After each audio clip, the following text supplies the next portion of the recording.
It was a cold Tuesday morning in early November when the senator stood at his office window, staring down at the street below. Rain had just stopped falling, leaving puddles that reflected the gray sky and the tall buildings around them. But what held his attention wasn't the weather or the traffic.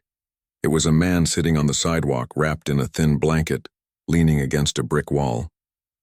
He wasn't asking for anything. He wasn't shouting or holding a sign. He was just there, quiet, still, forgotten. The senator had seen people like him before, hundreds of them, maybe thousands over the years.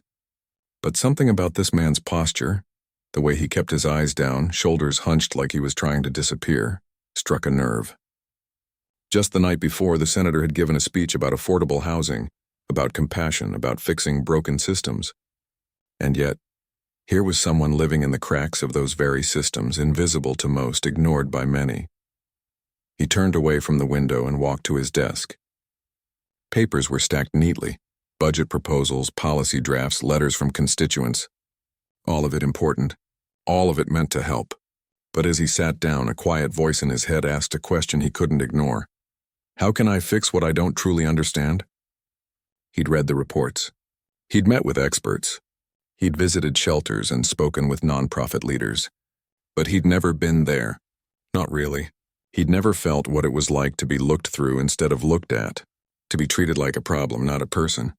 That thought settled in his chest like a stone. Later that day, during a quiet lunch with his closest aide, a woman who'd worked with him for over a decade, he shared the idea that had been forming in his mind. "What if I went undercover?" he asked, voice low, almost as if saying it too loudly might make it vanish, just for a week. As someone without a home, she nearly dropped her fork. "You're serious?" "I am," he said. "Not as a stunt. Not for headlines. But to see what we're missing. To feel it." She stared at him for a long moment, then sighed. "It's dangerous. I know. It's unpredictable. I know that too. And if someone recognizes you, then I'll deal with it," he said. "But I won't wear a disguise that's fake. No wigs or fake scars. Just simpler clothes. Less polish. The kind of change anyone could make if they lost everything." She didn't agree right away. She asked tough questions about safety, about ethics, about whether it was even fair to insert himself into a world he didn't belong to, even temporarily. But in the end, she saw the sincerity in his eyes. This wasn't about ego. It was about empathy. Over the next few days, they planned carefully. He wouldn't go completely alone. A small, discreet security team would stay nearby, not interfering, just watching from a distance, ready if things went wrong. He'd carry a hidden camera and a voice recorder, not to catch people in traps, but to document real moments. He'd use a prepaid debit card loaded with a modest amount, enough to survive a week, but not so much that it felt unreal. And he'd adopt a simple alias, Mac. Short, common, forgettable. The night before he left, he sat in his quiet apartment, packing a small duffel bag. No suits, no leather shoes, just a few worn t-shirts, a hoodie with a small tear near the pocket, jeans that had seen better days, and a pair of sturdy boots. He shaved his head, not for drama, but because it was practical and because haircuts cost money he wouldn't have. He looked in the mirror and barely recognized himself, not because he looked like a different person, but because he looked ordinary, vulnerable, human. The next morning, he left his building through a side entrance, avoiding the usual security checkpoint. He walked 10 blocks before catching a bus, then another, until he reached a part of the city he rarely visited, the stretch near the old train yard, where shelters were full and sidewalks were lined with people trying to stay dry under overpasses. He found a spot near a closed laundromat, sat on the curb and waited. At first, nothing happened. People walked by, eyes forward, headphones in, coffees in hand. A delivery driver honked at someone double-parked. Life went on, loud and fast, while he sat still. Then slowly, others on the street began to notice him, not with suspicion, but with a kind of quiet acknowledgement, the nod of someone who understands the unspoken rules of survival. An older woman with a shopping cart full of bottles gave him a small smile. A man wrapped in a sleeping bag muttered, "Morning," without opening his eyes. He didn't speak much that first day. He listened. He watched. He learned how to find a public restroom that didn't require a key. How to time your movements so you're not loitering too long in one place. How to accept a meal from a food truck without drawing attention. How to sleep sitting up, back against a wall, one hand always near your bag. By evening, his feet ached, his back was stiff, and his pride had taken more hits than he could count. A store clerk had followed him around like he might steal something. A couple had crossed the street when they saw him approaching. A police officer had asked him to move along even though he wasn't blocking anything. Each moment stung, not because it was cruel in a dramatic way, but because it was so casual, so routine, as if treating someone like they don't belong is just part of the day.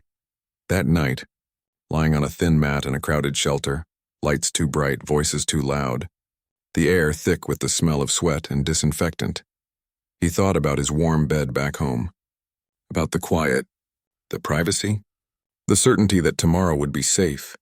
And he realized something. It wasn't just about money or housing. It was about dignity, the simple right to exist in public space without being treated like a threat. He closed his eyes, exhausted but wide awake inside. He hadn't expected to feel so small so quickly, but maybe that was the point. Maybe you had to shrink yourself to see how big the problem really was. The next morning, he woke before sunrise. The shelter staff handed out coffee in paper cups and slices of toast. He ate slowly, watching others do the same. Some with gratitude, some with resignation, all with a kind of quiet endurance that humbled him. As he stepped back outside, the city was just beginning to stir. Delivery trucks rumbled down the street. Office workers hurried toward subway entrances. And he, once again, was just a man on the sidewalk, unseen, unknown, carrying a duffel bag and a secret. But today, he had a mission. He needed to access the small amount of money on his prepaid card. Not for luxury, just for a meal, maybe a pair of socks, something to keep going. And the only place to do that was a bank. He walked to the downtown branch of First Metro Bank, a tall glass building with clean lines and potted plants by the entrance. It looked nothing like the world he'd been living in for the past 24 hours. Inside, the air was cool, the floors polished, the people well-dressed. He felt out of place instantly, like he'd walked into a room where everyone spoke a language he didn't know. He approached the counter, heart pounding, not from fear but from the weight of what he was about to test. He pulled out his ID and the card, placed them gently on the counter and said, "I'd like to check my balance, please." The teller, a young woman with a polite smile, looked at his documents, then at him. Her smile didn't fade, but something in her eyes shifted. She glanced toward the manager's office, then back at him. "Sir," she said, voice lowered, "do you have another form of ID?" "I have my state ID," he said calmly. "And the card is in my name." She hesitated. "It's just our policy. For security." He nodded, though he knew it wasn't really about policy. It was about how he looked, how he smelled, how he didn't fit the picture of someone who belonged in a bank. After a few awkward minutes and a quiet word with the manager, he was told they couldn't help him unless he came back later. Maybe cleaned up a bit. No explanation, no apology, just a gentle push out the door. He walked away, not angry but deeply sad. Because in that moment, he wasn't just being turned away from a bank. He was being told without words that his humanity didn't meet the standard for basic service. And that was the moment he knew. This week wouldn't just change his understanding. It might change everything. The morning after the bank refused to help him, he woke up under a bridge near the river, stiff and damp from the overnight chill. Rain hadn't fallen, but the air held that heavy dampness that clings to your clothes and skin like a second layer. His back ached from sleeping on concrete and his stomach growled, quietly, persistently. He'd eaten half a stale bagel the night before, shared by a man with kind eyes and missing front teeth who'd said, "You look like you could use it more than me." That small act of generosity had stayed with him longer than the hunger. He sat up slowly, rubbing his temples. The city was already awake, trucks rumbling, buses hissing, distant sirens weaving through the streets. Around him others stirred too. A woman folded a thin blanket with careful precision as if it were silk. A younger guy, maybe in his 20s, packed a backpack with practiced speed, eyes darting toward the road like he expected trouble. No one spoke much. Words cost energy, and energy was precious. He stood, stretched, and walked toward the public restroom near the bus terminal. Getting in wasn't guaranteed. Sometimes they were locked, sometimes full, sometimes out of order for days. Today, the door opened. Inside, the mirror was cracked, the sink dripped, and the soap dispenser was empty. But there was water.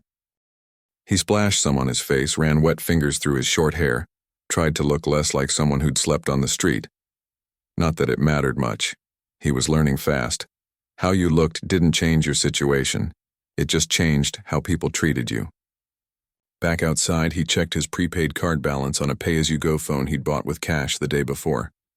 The number was low, barely enough for 2 meals if he was careful. He needed to stretch it. But more than that, he needed to understand. Was the bank incident a one-time thing? Or was this how it always went for people without homes? He decided to try again. Not at the same branch, too risky, but another downtown location. Smaller, quieter. Maybe they'd be different. He walked for nearly an hour, keeping to side streets, avoiding eye contact when cars slowed near him. He passed coffee shops where people laughed over lattes, office buildings where men in suits checked their watches, parks where joggers nodded politely as they passed. He was a ghost in plain sight. The second bank was older, brick-faced, with a faded sign and a single ATM outside. Inside, it felt less polished. Carpet worn in places, posters about savings accounts peeling at the corners. He took a breath and stepped in. This time, he didn't go straight to the counter. He stood near the brochure rack, pretending to read about student loans, watching how staff interacted with other customers. A woman in a business suit got quick, cheerful service. An elderly man with a cane was greeted by name. Then a teenager came in, hoodie pulled low, hands in pockets, and the teller's posture changed. Slightly, just a tightening of the shoulders, a quicker glance toward security. The kid left without saying much. His turn came. He approached slowly, card and ID in hand. "Hi," he said, voice calm. "I'd like to withdraw $20. The teller, a middle-aged man with tired eyes, looked at his documents, then at his clothes, then back at the documents. "You sure this is your card?" he asked, not unkindly, but with a note of doubt. "Yes, sir, it is." The man hesitated, then typed something into his computer. After a long pause, he said, "System's flagging it. Might be a security hold. But I just checked the balance this morning. It's there." "I understand," the teller said, glancing toward the manager's glass office. "But policy says if there's any irregular activity, we need to verify identity more thoroughly."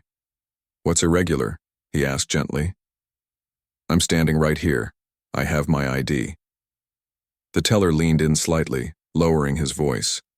"Look, I don't make the rules, but honestly, if you came in looking like you usually do, this wouldn't be an issue. It's just how it is." The words landed like a stone in his chest. Not angry, not cruel, just resigned. As if bias were as normal as the weather. He nodded, thanked the man, and walked out. Outside, he leaned against the brick wall, breathing slowly. It wasn't about the $20. It was about being told again and again that your appearance disqualified you from basic dignity. That afternoon, he found a soup kitchen run by a church. Volunteers handed out trays of stew, bread, and apples. He waited in line, head down, shoulders relaxed. When it was his turn, a woman with silver hair and a warm smile handed him a tray. "First time here?" she asked. "No," he lied softly. "Just been a rough week." She didn't press, just nodded. "We're glad you came." He ate at a long table with others. No one asked his story. No one judged his silence. For the first time in days, he felt like a person, not a problem. An older man across from him tapped his tray. "They got extra socks in the back," he said quietly. "If you need 'em." He went and took a pair, thick, wool, slightly mismatched. They felt like a gift. Later, he walked to the library. Public libraries were lifelines. Warm in winter, cool in summer, free Wi-Fi, restrooms, quiet corners. He found a seat near the window, plugged in his phone to charge using a hidden power bank, and watched the world outside. A mother pushed a stroller. A delivery guy laughed on the phone. Normal life flowing around him like a river he couldn't step into. He thought about his office, the leather chair, the view, the staff who brought him coffee without asking. He missed none of it. What he missed was being seen. Not as a senator, not as a policymaker, but as a human being who deserved the same access, the same respect as anyone else. As evening fell, he returned to the shelter. It was full again. He got a spot near the back, away from the snorers and the coughers. A young woman sat nearby, rocking slightly, eyes hollow. He offered her half his apple. She took it without a word, but her fingers brushed his, and in that tiny touch, he felt a connection deeper than any committee meeting. That night, lying awake again, he made a decision. He wouldn't just observe, he'd test the system more directly. Tomorrow, he'd try to open a bank account. Not just withdraw money, but become a customer.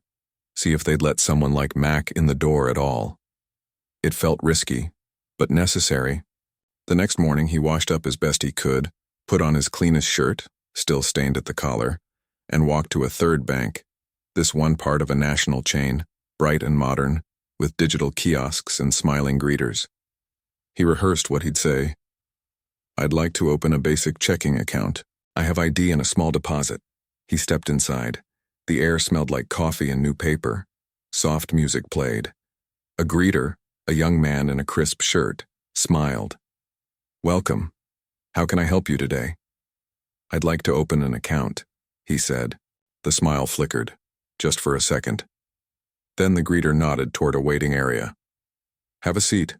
Someone will be with you shortly." He sat and waited. 10 minutes, 20.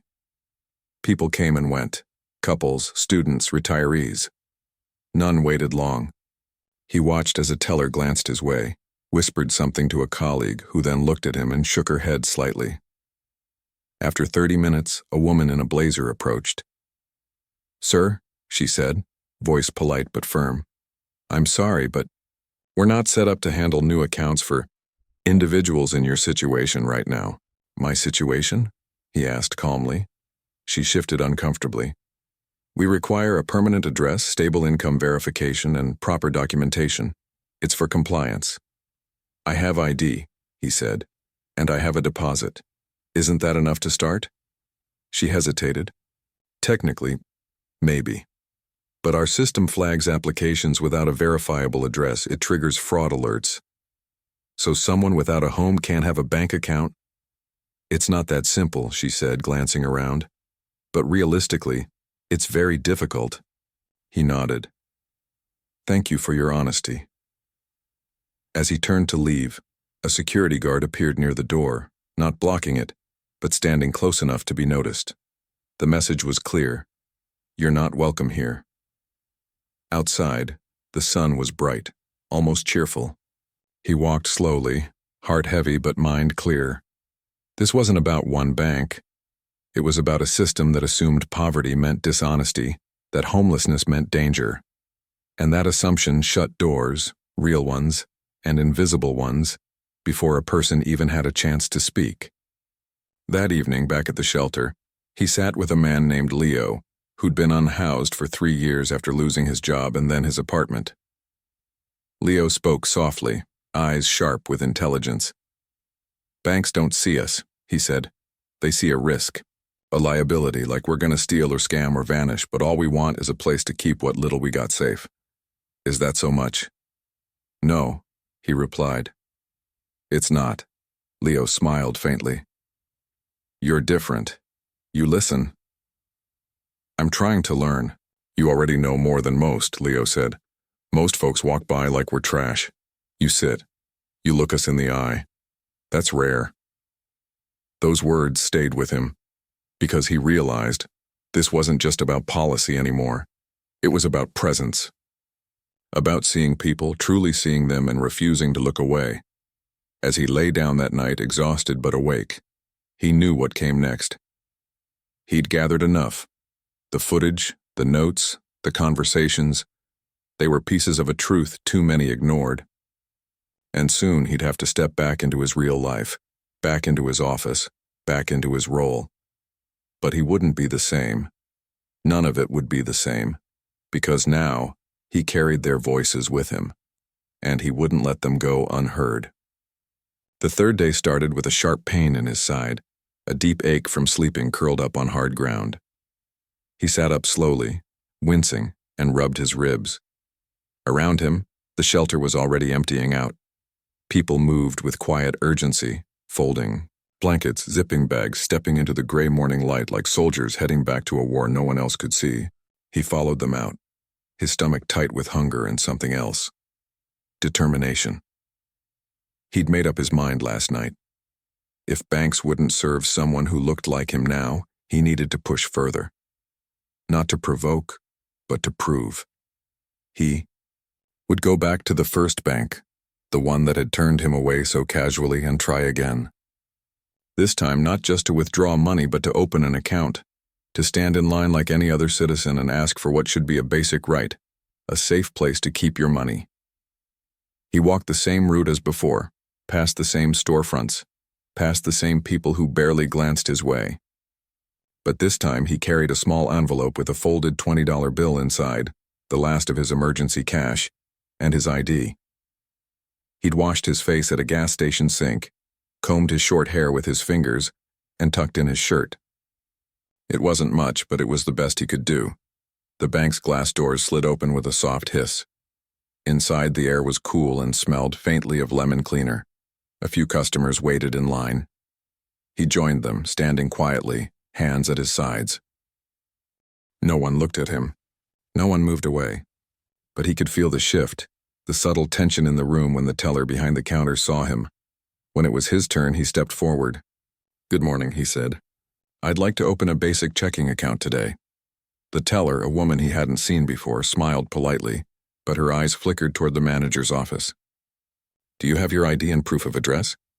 she asked. "I have my state ID," he said, placing it on the counter. "I don't have a permanent address right now, but I understand some banks offer accounts for people in transitional housing or without fixed addresses." She hesitated.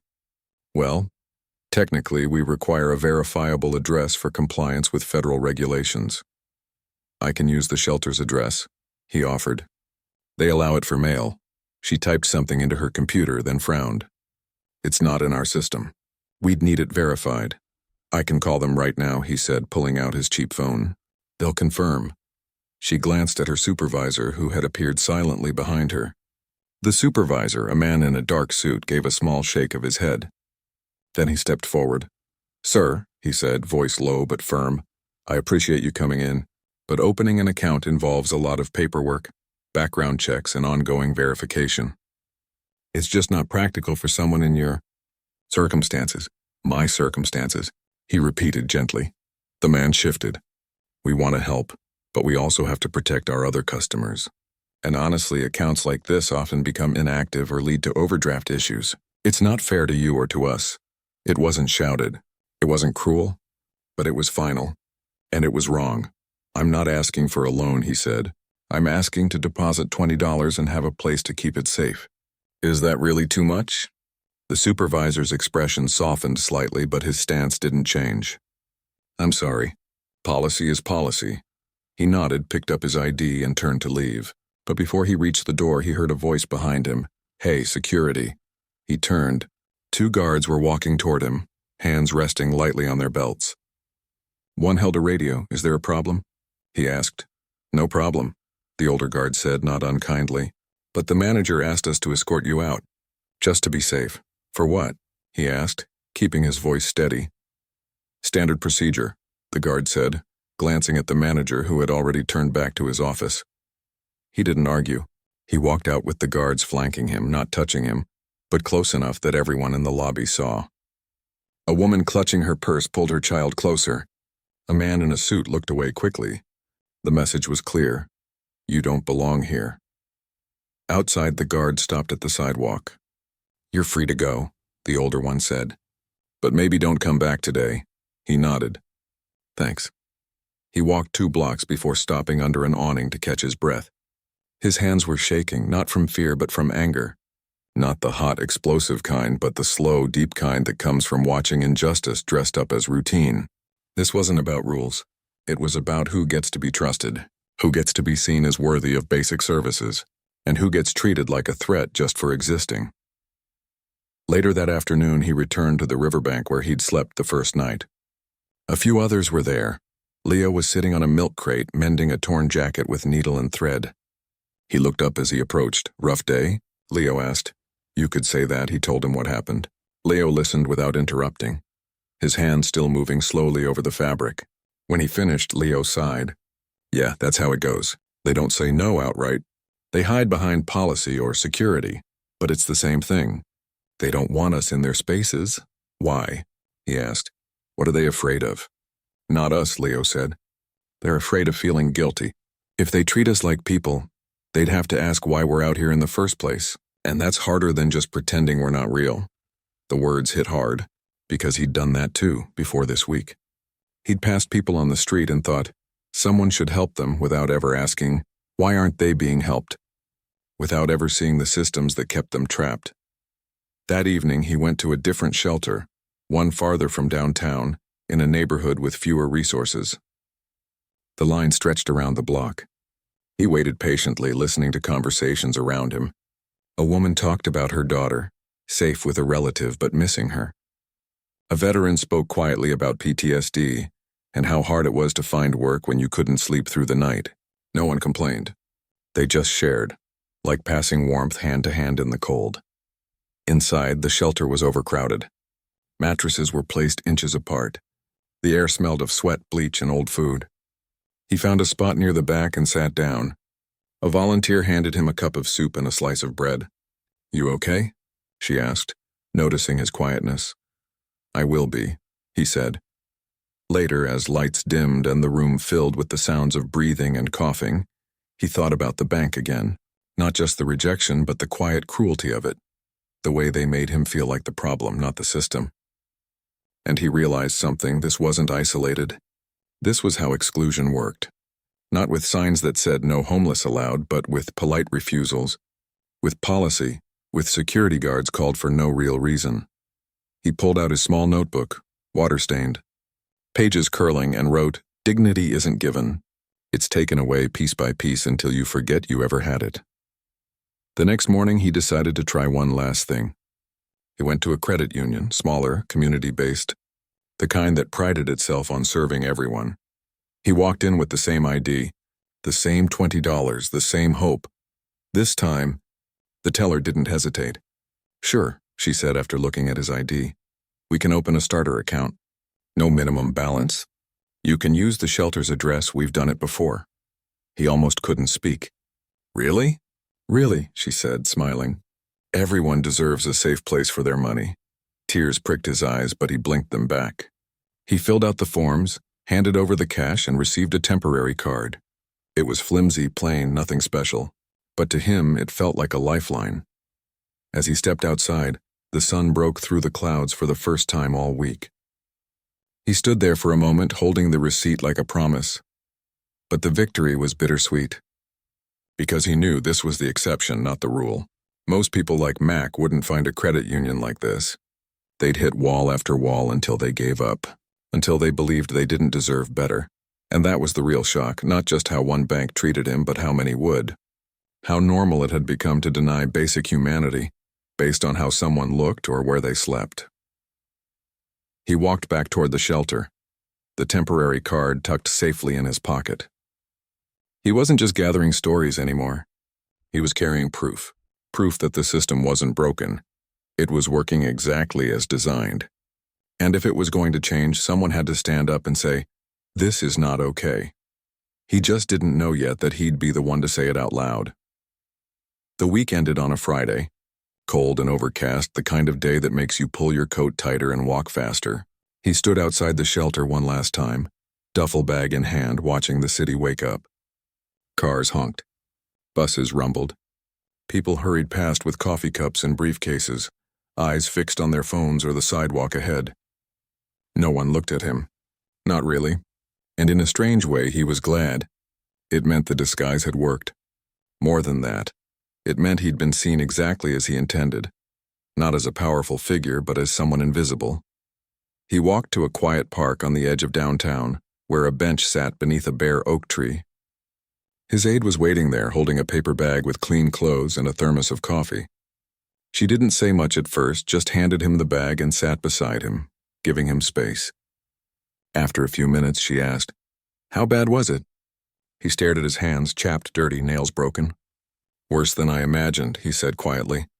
"Not because of the cold or the hunger, but because of how easy it is to disappear, to stop mattering." She nodded. She'd read his notes, listened to the recordings, seen the footage. She knew. Back in his apartment that evening, he showered for a long time, scrubbing away not just the grime, but the weight of the week. He put on soft clothes, made tea, and sat at his kitchen table with all his materials spread out. The journal filled with shaky handwriting, the memory card from the hidden camera, voice memos recorded in alleyways and shelters, receipts from meals that cost less than a cup of coffee back in his old life. He didn't sleep that night. He couldn't. Every face he'd met kept coming back, the woman who shared her blanket, the veteran who spoke about losing his job after an injury, Leo with his quiet wisdom, the young man who'd whispered, "I just want a chance to start over." Their voices filled the silence of his apartment, louder than any policy briefing or committee hearing. By morning, he knew what he had to do. He called a press conference not in the usual government building, but in a community center near the shelter he'd stayed in. Reporters arrived curious, expecting a routine policy announcement. Instead, they found him standing in a simple room with folding chairs and peeling paint.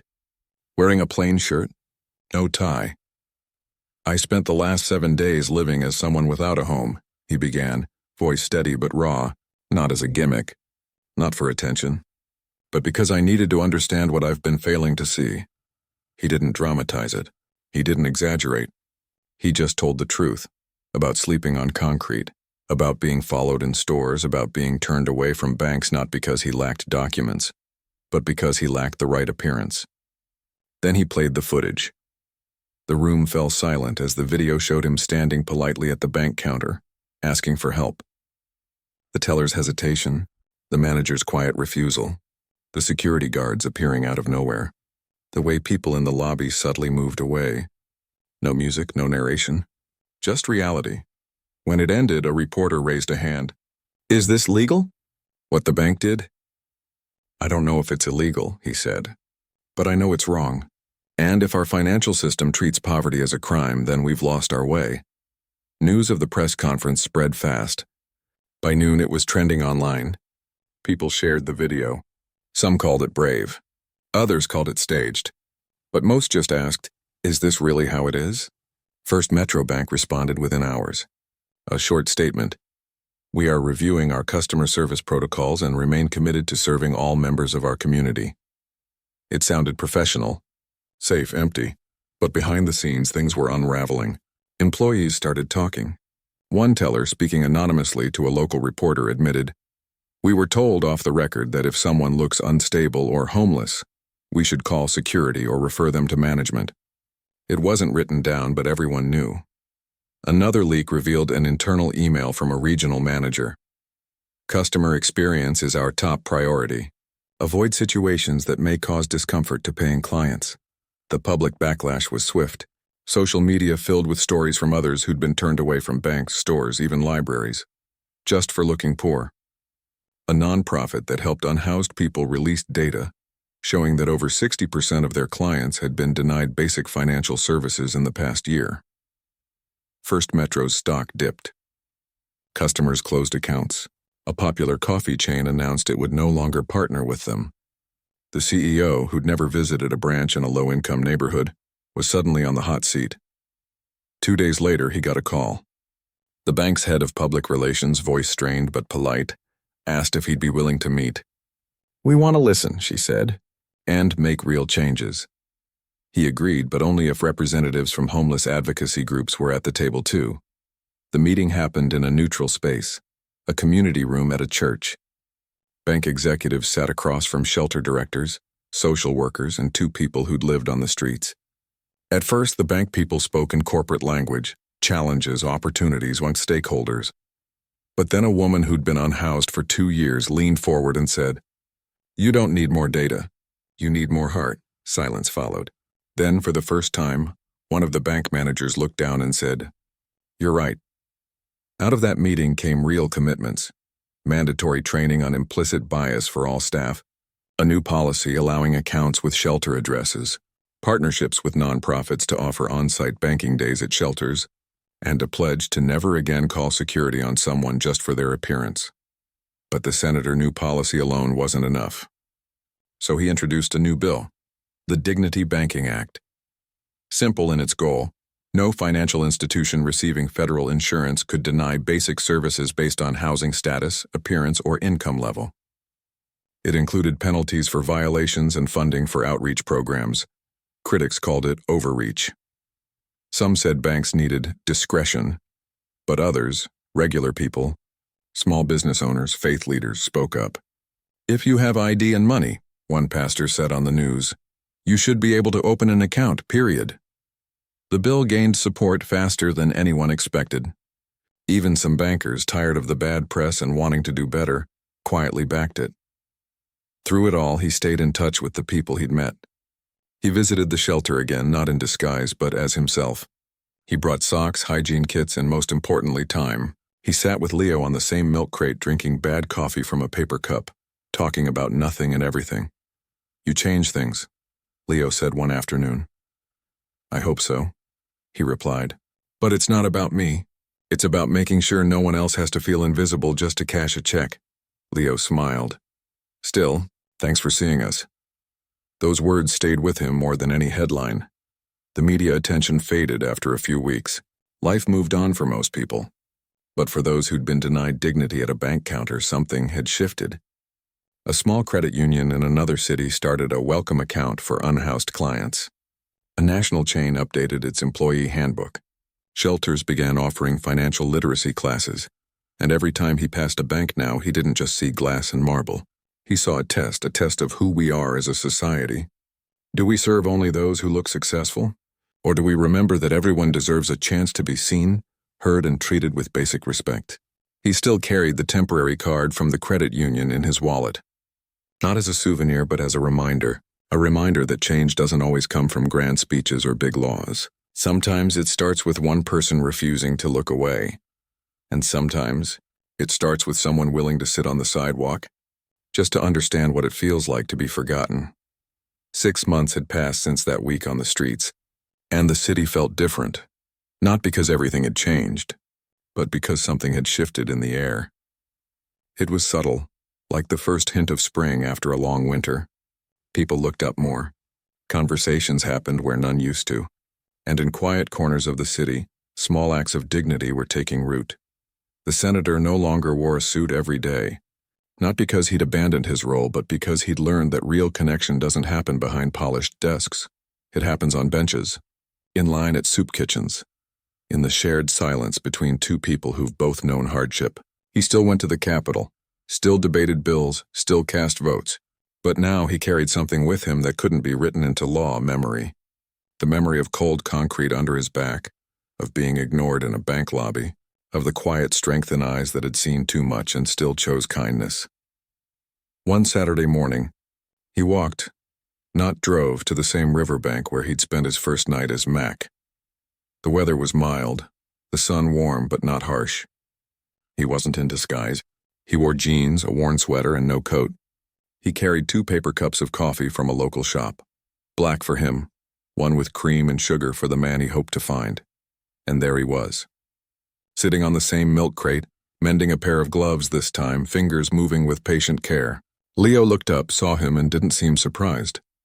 Just nodded like he'd been expecting him. Took you long enough, Leo said, a small smile playing on his lips. Traffic, the senator joked, handing him the coffee.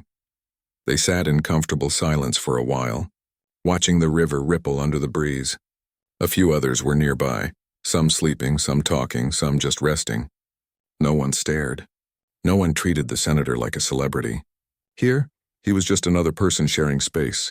You heard about the new banking van? Leo asked after a sip. The mobile one? Yeah, comes by every Tuesday.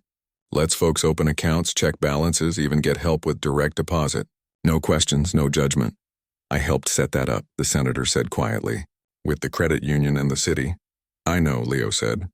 Saw your name in the flyer. But I didn't thank you for it, so thanks. "You don't owe me thanks," he replied. "You and the others, you taught me more than I could ever give back." Leo shrugged. "Maybe, but most people don't listen even when you're shouting. You actually sat down and heard us." That was the heart of it, wasn't it? Not the bill, not the headlines, not the policy changes, though those mattered. What mattered most was the simple act of listening, of seeing someone not as a problem to solve, but as a person to know. Over the past months, the Dignity Banking Act had passed in the state legislature. It wasn't perfect, laws never are, but it sent a clear message. Financial services aren't a privilege for the well-dressed. They're a basic right. Banks that violated the rules now faced real consequences. More importantly, staff were being trained not just to follow rules, but to see people. But the real change wasn't in courtrooms or boardrooms. It was in places like this, where a man who once couldn't open a bank account now had a savings account, a debit card, and a direct deposit set up for a part-time job at a community garden. Leo had started working there 3 weeks ago. It wasn't much pay, but it was steady. And it came with something even more valuable, respect. "You ever go back to that first bank?" the senator asked. Leo chuckled. "Nah, but I walked past it last week. Saw a new sign in the window. All are welcome." He paused. Kinda made me laugh. Took a senator sleeping on the street for them to figure that out. They both smiled. There was no bitterness in Leo's voice, just truth, spoken gently. Later that afternoon, the senator visited the shelter where he'd spent his last night undercover. It looked different now, brighter. There was a new bulletin board with job listings, housing resources, and a schedule for the mobile banking van. A volunteer handed him a clipboard. "Sign in?" she asked. He did, not as a VIP, just as a visitor. Inside, he saw familiar faces, the woman who'd shared her apple, the veteran who talked about PTSD. They greeted him like an old friend, not a politician. He stayed for an hour, helping sort donated clothes, listening to stories, sharing a meal of rice and beans. Before he left, the shelter director pulled him aside. "You know, since that video came out, donations are up 40%. And more people are volunteering, not just dropping off stuff, but staying, talking, learning. It's like you gave folks permission to care without pity." He nodded. Pity keeps people at a distance. Empathy brings them close. That evening, he didn't go straight home. He stopped by a small park downtown where a group of advocates had set up a dignity station, a folding table with hygiene kits, socks, water, and information about housing programs. A young woman handed a kit to a man who looked exhausted. "You okay?" she asked. "Getting there," he said, and meant it. The senator watched from a distance, not wanting to interrupt. This was what real change looked like. Not grand gestures, but daily acts of humanity. No cameras. No speeches. Just people helping people. Back in his apartment that night, he opened his journal, the same one he'd used during his week on the streets. He turned to a blank page and wrote, "Policy can open doors, but only people can walk through them together." He thought about the weeks ahead. There would be more fights, over housing, over wages, over health care. The work wasn't done, but now he didn't feel alone, because he carried with him the voices of those who'd been silenced for too long, and he knew others were listening now too. A few days later, he gave a speech, not in a grand hall, but at a community center filled with everyday people. No teleprompter, no fancy lights, just him, a microphone, and the truth. "I used to think I understood poverty," he said. "I read reports. I met with experts. I voted on budgets, but I didn't see it. Not really. Until I sat where you sit. Until I was told to come back when you look like you belong. That's when I realized the problem isn't just lack of money. It's lack of belonging." He didn't ask for applause. He asked for action. Next time you see someone on the street, don't just walk by. Say hello. Offer help if you can. But most of all, see them. Because being seen is the first step toward being valued. Afterward, a woman approached him, eyes wet. "My brother's been out there for 2 years, she said. No one's looked at him like a person in so long. "Thank you for reminding us how," he hugged her. Not as a senator, as a human being. In the months that followed, similar undercover efforts began in other cities, not just by politicians, but by teachers, doctors, even business owners. Not to pretend, but to understand. A grocery store chain started training staff to serve customers regardless of how they dressed. A library created a welcome desk for unhoused patrons. Small things, quiet things, but they added up. And every Sunday, without fail, the senator returned to the riverbank. Sometimes he brought coffee, sometimes just himself.